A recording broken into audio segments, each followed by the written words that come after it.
Greetings, brothers and sisters all around the world. It is Pamandla once again bringing you nothing else but positive mental states and also a positive affirmations and positive living, Okay, I thank you very much for you choosing my podcast. Thank you very much. Even those who are following me on Facebook, following me on YouTube, I really appreciate your support. Okay, today we'll be talking about something that is very close to my heart, something that I've given a thought for a very long time right now. Today we'll be focusing on how do we strike a balance in our lives. How do we do that? How do we say, okay, I don't want to overdo this, so I don't want to overdo that, so I want my life to be balanced? How do we do that? Because of sometimes you find that in our day-to-day living, we don't balance. There is no balance in our lives. That is what leads to toxic or to toxicity, because you'll hear people saying even too much of a good thing is bad.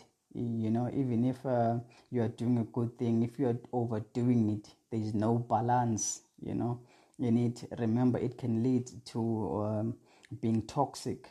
So how do we balance?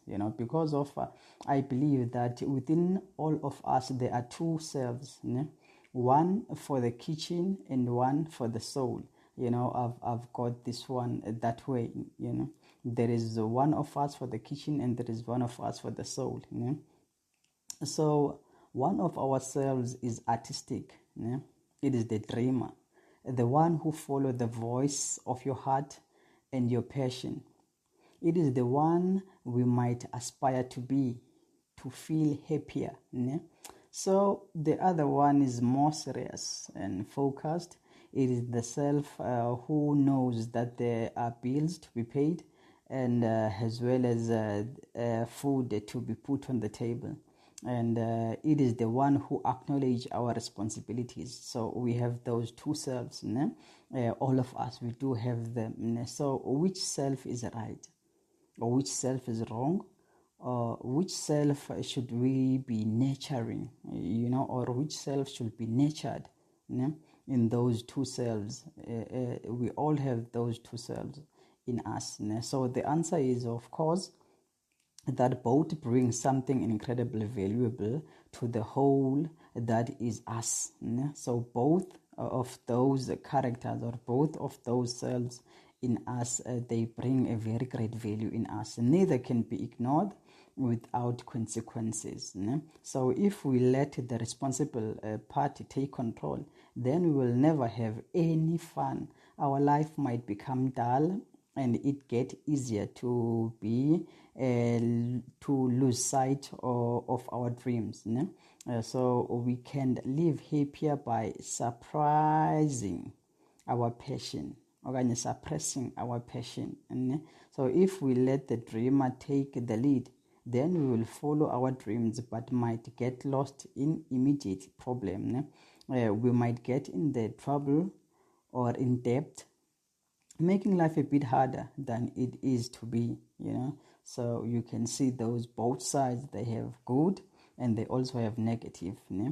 So you will never feel truly satisfied with work until you are satisfied by life. Finding the perfect balance between the two is what will help us live a happy life. It will allow us to pursue our dreams, but also to take care of everyday stuff and the problem that are currently affecting us. So what's need to be done? That's the question. What's need a solving? That's another question. There are questions to evoke the responsible side.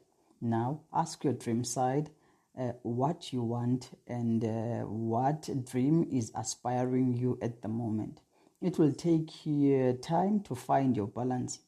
Some people are more used to be serious and responsible, while others are more used to be easygoing and spontaneous. Ne? So today I'm saying challenge yourself to do the things that you usually don't do and see how much better your life becomes when you balance these elements out. Always remember, there is no such thing as work-life balance.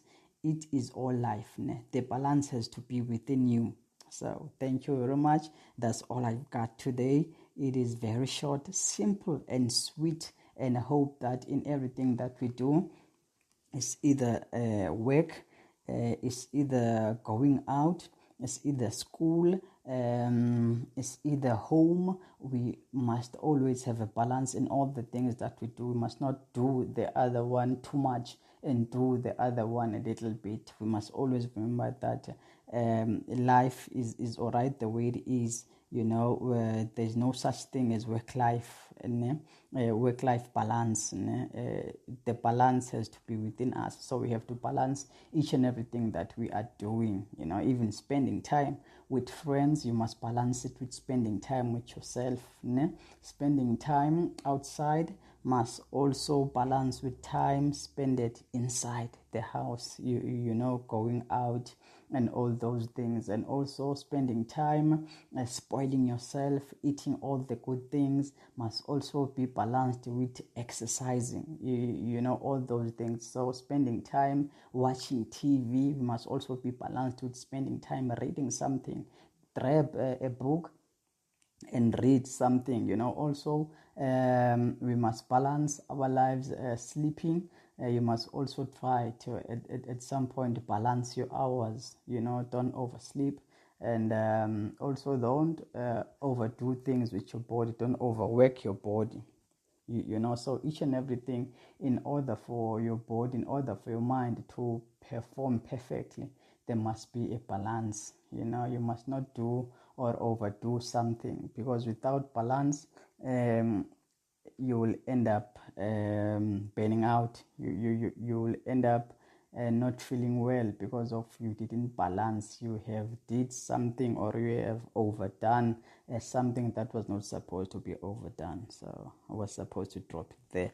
Okay, thank you very much, brothers and sisters. Let's hope that we'll try to practice by all means to balance things that we do with our lives, things that we do with our families, things that we do with our friends. Let's try. Always there must be a balance, because of life without balance lead to destruction. So thank you very much. See you on another podcast.